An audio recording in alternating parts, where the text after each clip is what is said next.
I'm Franklin Gillreath. Could you spell for the audience? Gillreath, Yeah. Gillreath. What is your birthday? 10/25/33. You're still young. Yes, I was. Where were you born? Globe, Arizona. Could you spell it? Globe, Yeah. Globe, In Arizona. Ariziona. Got it. Thank you. Tell me about your family when you were growing up. Such as? Your parents, what they do, and you have how many siblings, things like that. Oh, okay. I lost my mother when I was 8 years old. My father was a carpenter, and I have one sister, 8 years younger than me. How about school? When did you graduate high school? When I was about 40 years old, I went through correspondence school to graduate. I quit school early.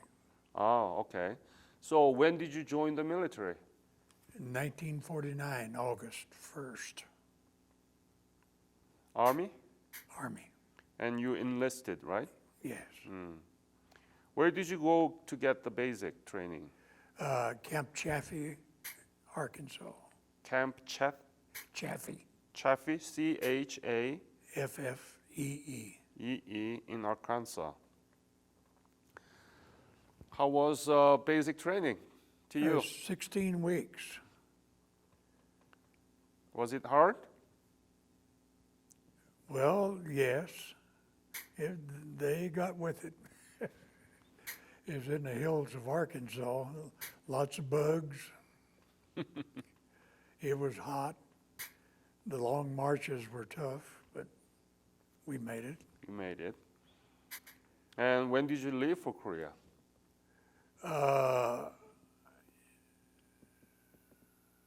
In 1950, at just about the end of July, we arrived in Busan, Korea, about the middle of August. Oh, so you left around end of July and then you arrived in Busan middle of August. Yes, with 38th Field Artillery, 2nd Division. 2nd Division and what? 38th Field Artillery. Field Artillery. Tell me about the Busan you saw when you landed in August of 1950.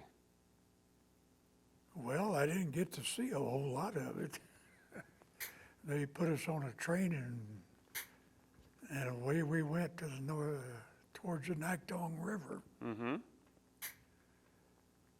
What did you do there? You didn't go there to swim, right? What did you do? Tell me the details. No, we went there with, I was in an outfit that had 105 howitzers. And we went up close to the Nakdong, south of the Nakdong. And they put us to work right away. How was the situation? Well, at that time, it was pretty desperate because North Koreans had we had about a 25-mile perimeter out of Busan. And 2nd Division was rushed in to stop the advance, which we did. You're just infantry, right? Rifleman. No. No? What was your specialty? Well, I was a cannoneer on a 105 howitzer. What is your specific job description? Handling ammo. Get it ready to shoot. If push come to shove, you load, then you have another number two man that pulls the lanyard, shoots the gun. Just a lot of hard work. Did you think that the U.S. and the Allies could win this battle in Nakdong perimeter? I Was it did. very desperate, right? Well, yeah, but I had faith in our army. Never a doubt in my mind we couldn't win. Were you nervous or scared at the time? I was, yes, at times I was, and at times I wasn't. I mean, you can't stay scared all the time. The worst time to be scared is when, at night, when the flares would go off. You know, when they're looking for somebody to shoot, you got real still. You didn't know anything about Korea before you came, I right? had never heard of Korea before.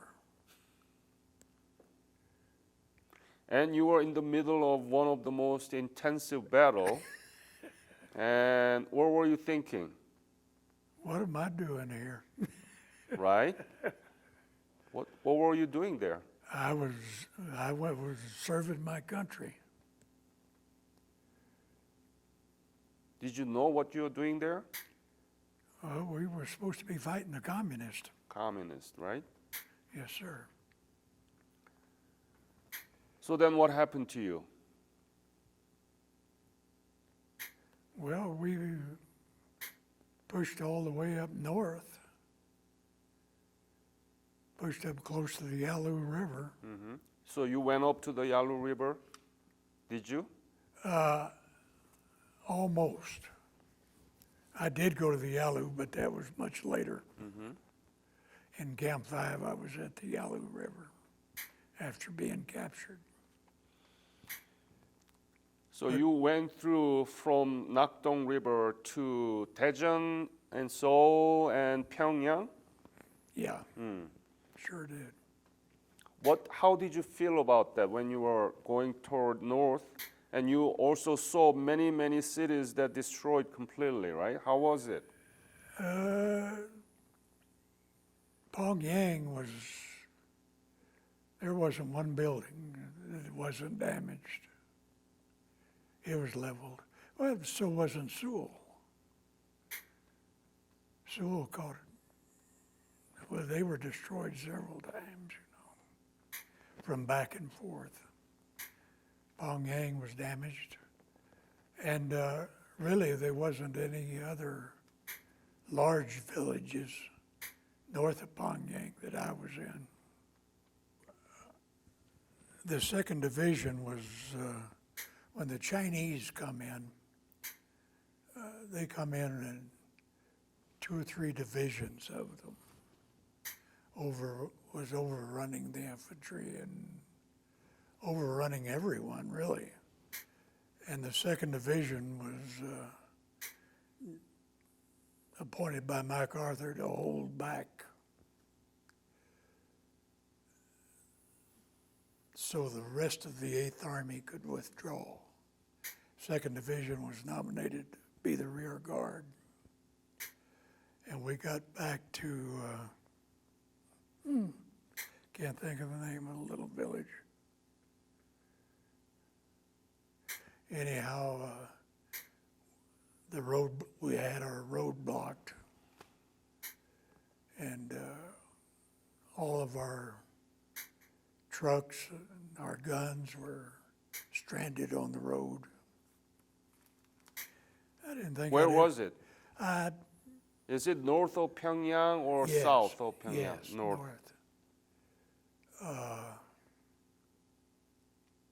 I thought I'd never forget the name of that place. But anyway, we got overrun, and there wasn't any road traffic at all. The Chinese had us surrounded. And this was at night. And we all left our vehicles on the roads. I disabled our 105 howitzer carried the firing pin with me. We was just roaming around all over the mountains, trying to find a way out. And the next morning, I run into a group of about 500 men that were stranded on the mountain. And there was a lieutenant there that said we'd have to surrender. And I thought, my, with this many personnel, we ought to fight our way out of here. I didn't realize how desperate the situation was. I never had the thought of surrendering. And I still couldn't believe that that larger group would surrender. How many? Around 500. All of them are 2 division, 2nd division. Second sorry. division, yes. Mostly the 38th Infantry right in there. 38 infantry. 38th Infantry Battalion. Or it's a regimental when they joined up with the artillery. So tell me about how Chinese treat you until you went into the camp in Yellow River. How do they treat you? Between them and the North Koreans, the Chinese were much better. North Koreans were a pretty mean bunch. You have to give me the basis to compare, okay? The basics is the North Koreans would talk to you in Korean, and if you didn't comply with their wishes, they usually hit you with something, rifle butt or bayonet or something, even though you didn't understand them. The Chinese were a little more lenient. They usually would go get somebody that used English to tell you what to do. There was quite a few Chinese that spoke English. North Koreans, I don't think I ever run into one.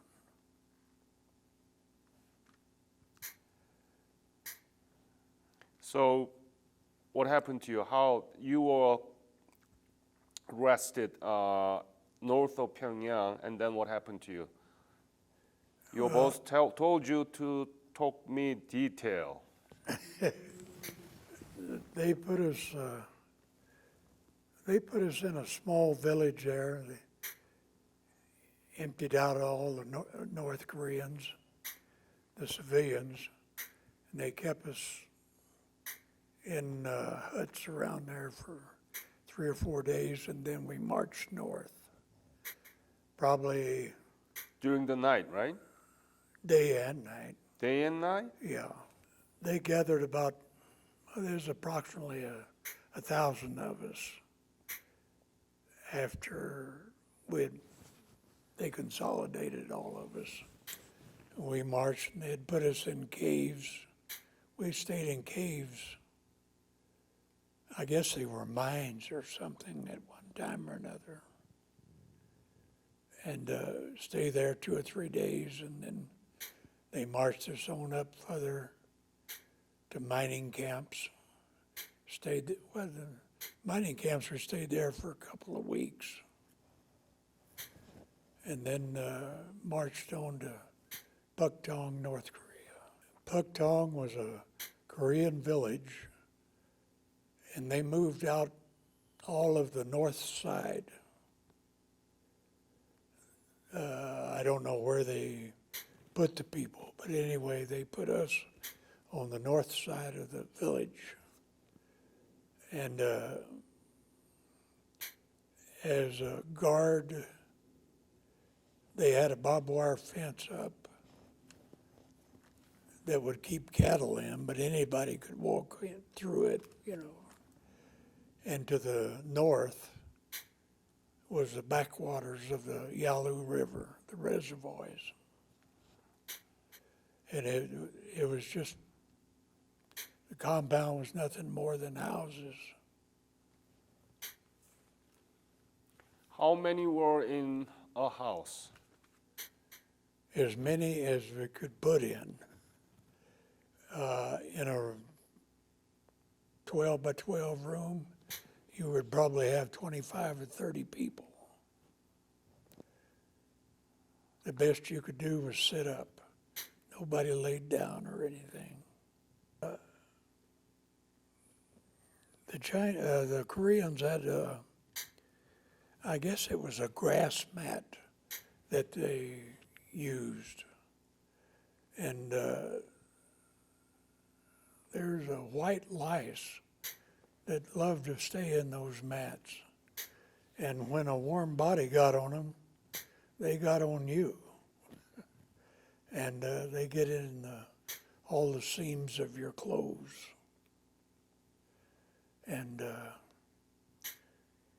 well, we used to have contests among each other, see who could pop the most lice, stick them between your thumbnails. Do you still remember that? Yes, I do. What is the symptom of lice bite? They bite. What is it? What do you feel? Itch? Yeah, you itch, and they'll bite. Well, actually, I guess they try to get blood out of you or something. I'm not familiar with lice, but they're uncomfortable. And you had to live with them for how many years? We lived with them that winter, and the next winter of 51. And then after that, they gave us a change of clothes. We were wearing our army clothes, our fatigues, stuff we'd been captured with. No, we didn't wash them. We wore them. You didn't take them off. You'd freeze to death, you took them off. Same outfit for 2 years? Yes. And so that they gave you new clothes in 1952? The spring of 52. So that, Spring of 52, they give us summer uniforms. so that you were Thin. able to be free from lice, or no, I don't think so. we got rid of the lice. But still, lice is in the ceilings and the roof, everywhere. We got rid of them some way or another, Okay. or they wasn't as bad anyway. Anyway, okay. I mean, tell me about the typical day in the Byeokdong camp. When did you wake up and what did you eat? How many times you eat? What did you do during the day and so on? During the day, there wasn't a whole lot to do, unless you went on a wood detail or a burial detail. I went on burial detail. What is that? Burial detail, what is that? That's when men would die, Uh-huh. and somebody would have to bury them. Mm-hmm. They'd bring us in the wintertime, there was a sled they used, had runners that you could drag across the ice and snow. You'd pile bodies on it, as much as you could get on it, depending on how many people you had to push and pull the sled. And we'd take them and bury them. Where? We usually went across the backwaters of the Yalu over on an island, about a half a mile from our camp. Dig a little hole and put people in it, cover them up with dirt and ice. But it was during the winter, it must have been very difficult to dig. It was cold, very cold. Everything was frozen. Frozen chosen. Typical day, what time did you wake up? What did you eat? What did you do? Typical day was in the wintertime, if you went to the bathroom, if you went to the toilet, where outside toilet, you did your thing. You pulled your pants up in a hurry to keep from freezing. If you had to urinate, you had a place there to urinate. And it would freeze and make a pile of it. Nobody ate yellow snow. The first couple of years wasn't very good for food.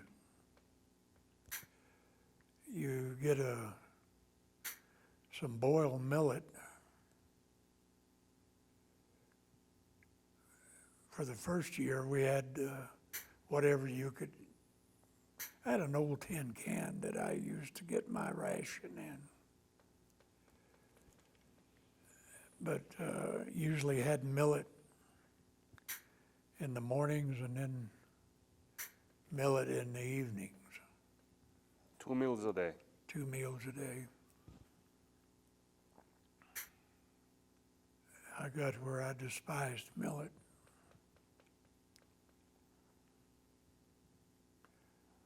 A treat would be to get barley, boiled barley. Did you It have looked better. Did you have to cook by yourself, or did they? No, they set up a kitchen and they had prisoners cooking. And then they'd pick one guy from the room and he would go and get the food and bring it back. Didn't you participate in the class, indoctrination? That came around later. They got around to trying to indoctrinate us. Tell me about that. Who taught what and how, and what did you feel about it? Oh, they would put us out on the parade ground.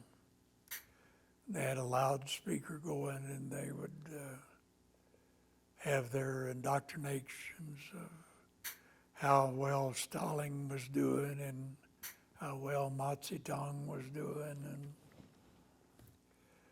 and freedom-loving Chinese. And we could be their friends if we wanted to. The U.S. was much an aggressor. They shouldn't have been there. They tried to indoctrinate us. I was considered a reactionary. They didn't like it because I didn't believe it. And when I told them I didn't, they could put me in jail.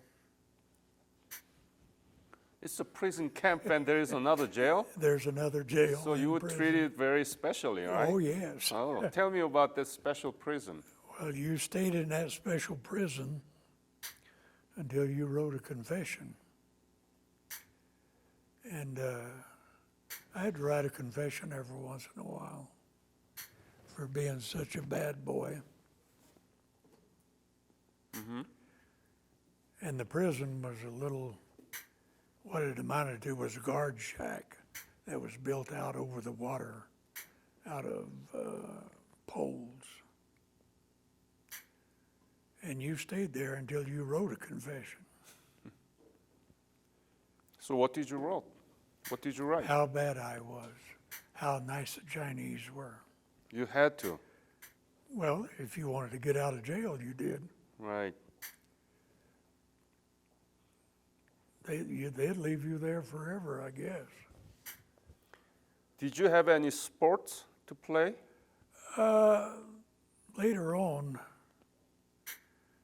we had a basketball court, dirt, outside.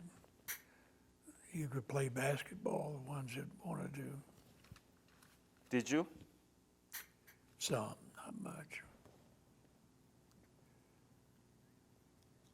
How many people did you see dying there?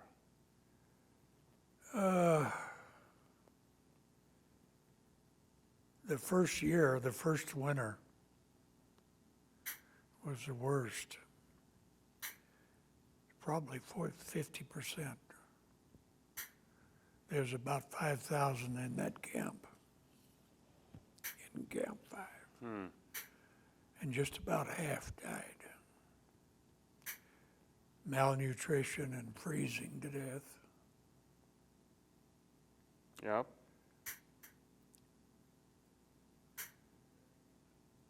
What did you feel? I mean, it's like a hell, right? What were you thinking? Why do you think it happened to you? I mean, looking back all those years now, 65 years ago, what happened to you? Why did it happen to you? How do you put that into a perspective? How do you understand it? It was just part of life, I guess. How I survived, I never gave up. Regardless of how bad the food was, I ate it. Some people wouldn't, and they didn't last. If you missed a meal, you were in trouble. I had the determination, and I guess I just wanted to live. I don't know how I would elaborate on it. I just felt like MacArthur was going to come get me any day. And then when Truman fired him, that was a sad day for me. Well, a sad day for all POWs, because they believed that he would come get us, you know. Oh, that's what you thought? I really thought that.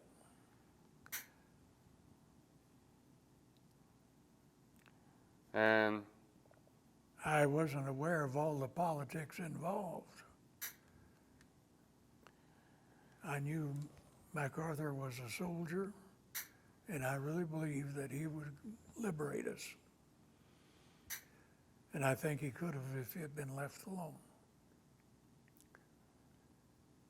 what do you think that you survived there? What made you survive this? The will to live. I heard from other POW that there are many Americans who actually gave up. I mean, they didn't want to live on, right? Because it's too difficult. They didn't want to suffer anymore. That's what it amounted to. Some people gave up because they wouldn't eat the food. They thought if they went hungry, they'd get something better. Yet there was nothing better. I mean, those people were eating the same thing we ate. They just had more of it, maybe. But the Chinese over there wasn't doing any better than we were. You were able to write letter back to your family, right? Seems like I did, yeah. Yeah. I might have wrote 1 or 2 letters. And we had to tell everybody we were doing just fine. And, Because it was censored. well, it's the only way you get it mailed. Right. When did you know that you are going to be freed? When I walked across Freedom Bridge, I didn't trust them.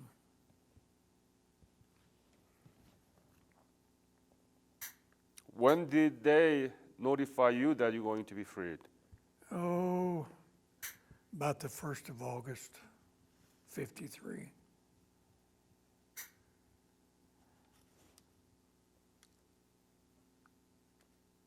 What were you feeling? Anticipation of getting out. I was ready to go. And they were taking groups out, small groups out. And I was one of the last to go. I think it's because I spent so much time in their jail. They wasn't in any hurry to get rid of me.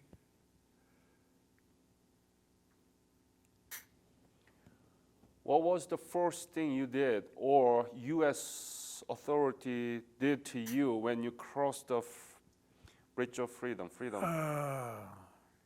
Did they give you DDT or what? Yeah, they dusted us off for lice. That's just standard operating procedure. And then you could talk to the chaplain if you wanted to. And then they give you a shower and new clothes. And then they fed you anything you wanted. What did you choose? The first item. Mashed potatoes and gravy. You were too humble. You didn't pick the steak? Well, you said the first. Yeah, the first item that you chose. Mashed potatoes and gravy. That was your most craving item. That looked the best. Oh. Then I got a steak. Tell me about what were you thinking at the time when you were eating for the first time like a human meal? I couldn't eat very much. That was my problem. It was too rich. I ate a little bit, got full, and I thought I was being cheated because I had made plans to eat big.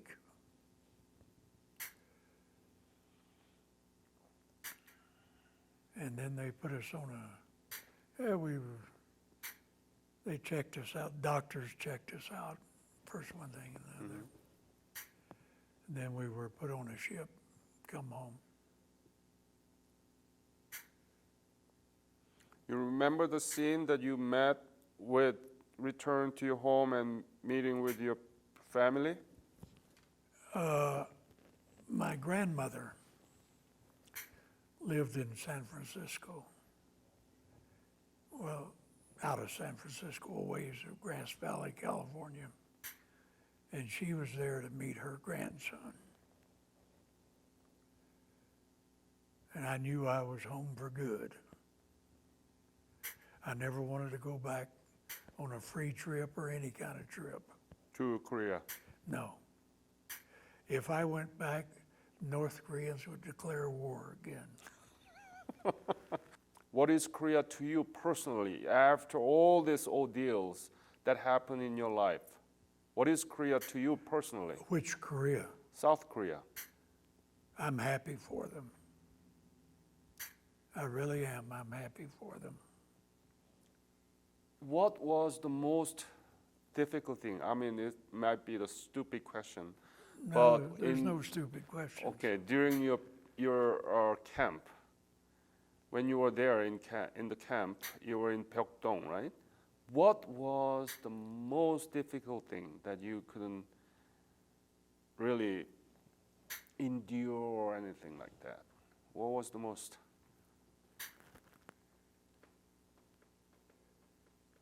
I'd ask that question again. What is the most thing that bothers you still during your camp?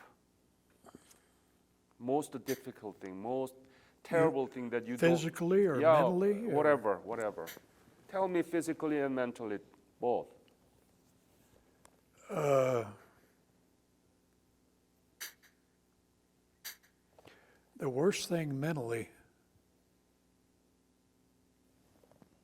was you couldn't confide in your own soldiers, some of your own buddies. They would rat you out to the Chinese or the North Koreans. If you planned an escape, say, you had to be careful who you confided your ideas with, because somebody would rat you out. Wow. What is the benefit or? They think they'll get an apple or an extra food or. In fact, one guy did it for a little pin, lapel pin of a peace dove. Why? Why he was looking for that pen? He is the only one that had one. It's the only thing I can see. But you had to be careful of what you kept your secrets with. Did that actually happen? That happened. It happened. So what happened after you found out? Did you do anything to him? Coming home, he got beat up pretty good. I mean, it wasn't just me that knew it, but in fact, they had to segregate him on the ship.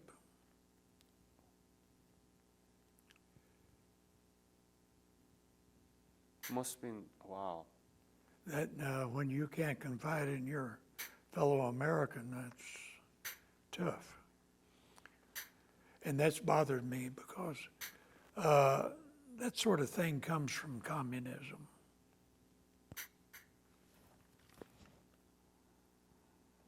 How about physically? Oh, physically, I guess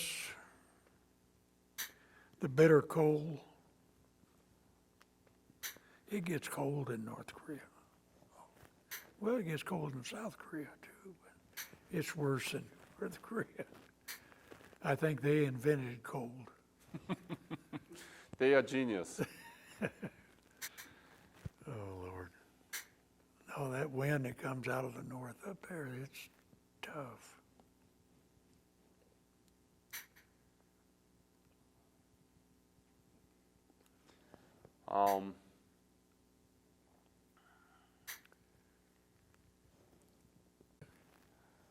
Do you have Gillreath, Gillreath? that's where I was captured. Uh-huh. See, that's one of them thoughts that got away from me, and I just thought I'd never forget that. And then I didn't. I thought of it later. Do you have a PTSD out of your camp experience? Yeah, I try not to let it bother me. In fact, it'll bother me after I leave this interview. I know. So I am so sorry about that. I mean, I hope that I don't really scratch the Well, scar. you're not doing it well, I guess you are doing it intentionally. But this is the only second interview I've done. Thank you so much again telling me about this ordeal that you had to go through. And the Koreans never forget, and that's why we are doing this. Thank you.